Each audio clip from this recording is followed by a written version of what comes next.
Hey everybody, it's Nick from Scoreboard Addicts Podcast, and I'm here with you for day 12 of a beer and take. It's going by quick. Today I'll be drinking the Allagash North Sky Stout. Again, I'm a stout guy. I like my stouts, I like my porters, I like my dark beer. Allagash is from Portland, Maine. This beer is labeled as like a clear night lit by stars. The silky Belgian-inspired stout balances light notes of fruit and sweetness with roasty malt. This is 7.5% alcohol by volume, and it's 12 ounces. And we're going to give it a little pop right here, and we're going to give it a little taste.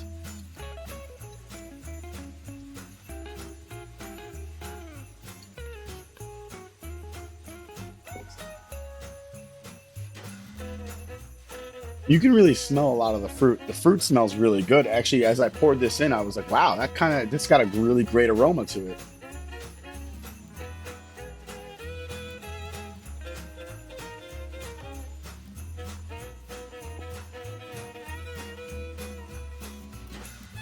I had really not high expectations, but just from this aroma when I popped the bottle, it really was like, ooh, this might be something special.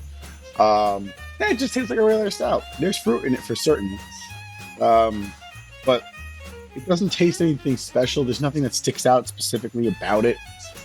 It is smooth.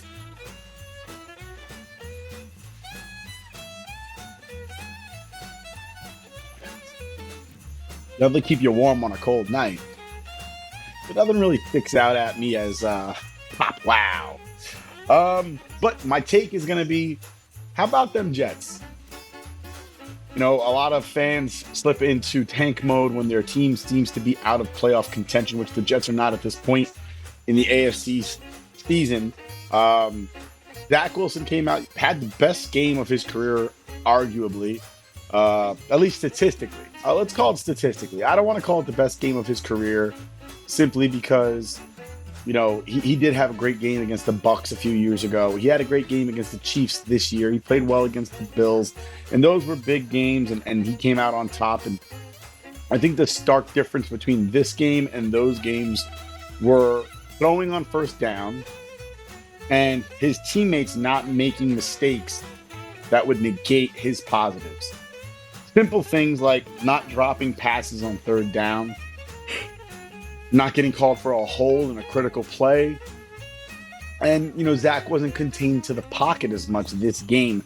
And a lot of people will sit there and say, well, he finally put it together. It's a team sport, ladies and gentlemen. Watch the previous games. Watch him. There's been a lot of talk this week about how a great play was made on Sunday Night Football and it was negated by a penalty, and how that's such a travesty.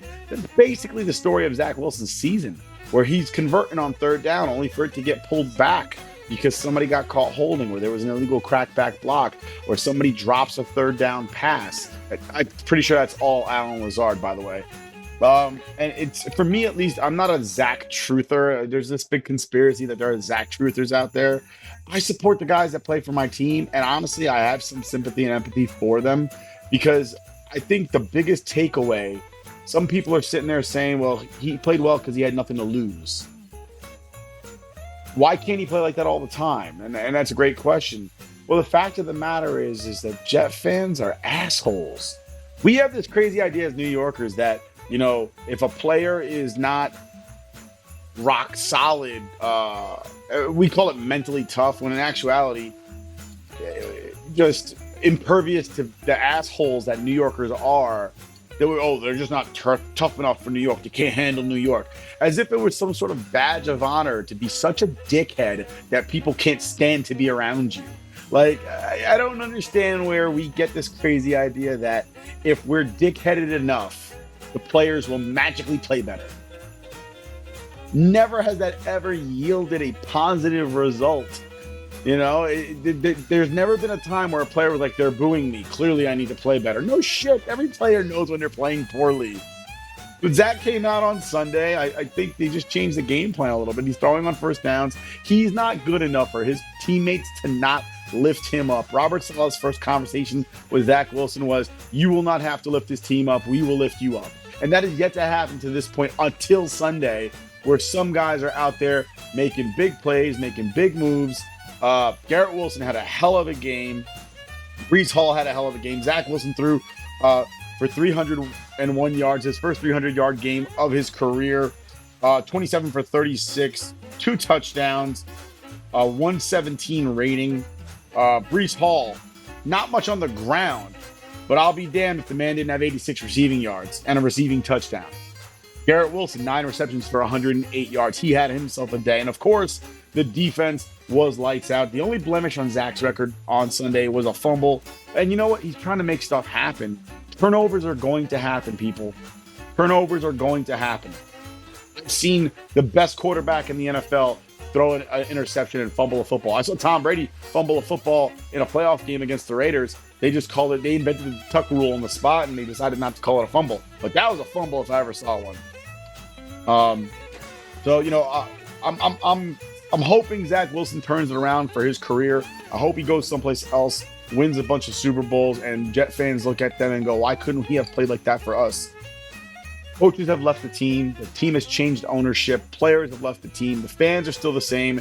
They're still the same assholes they were 35 years ago, 40 years ago, 50 years ago when we weren't winning.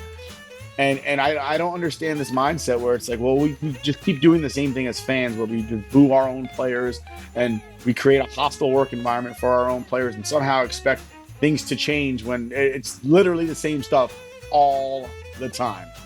Our luck, Zach Wilson goes to the Patriots or the Giants and goes on to win 2 Super Bowls over there. And we're sitting there going, well, when are we going to find our quarterback? Look at Geno Smith out there in Seattle playing average quarterback play. Oh, he's not great. You're right, he's not great. He's average.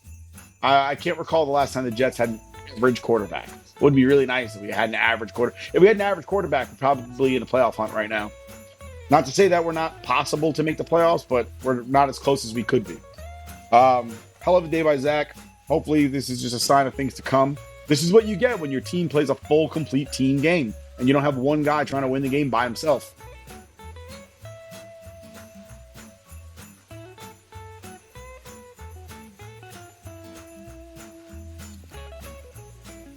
Yeah, I really wanted this to be something special. It just tastes like a regular stout. There's nothing really special going on here. There's no like undertone flavors. There's nothing that that comes and gets you. And it is what it is. Doesn't taste bad. It tastes like a stout. But when you get a small brew, something like that, like from you just expect it to just be a little bit extra. Like, okay, I'll get an extra flavor in here. I'll get something in here that really makes my mind go, ooh, remember that Allagash? That was good stuff. Out of 5 flights, I'll give this one a 3. It's average at best. I'd even stoop so low to go say 2.5, but I'm not going to say 2.5. I'll say 3. I'll give it a 3 flights. It's not crushable by any stretch. You're going to feel this as you drink it. So it's going to be heavy on you, as most stouts are. Yeah, I probably wouldn't drink this again if I was going to drink a stout. If I want a stout like this, I'll just go grab a Guinness. But Guinness is more smooth than this. Has less carbs too because it's nitro, not carbonation. That was my beer. That was my take. Catch you next time.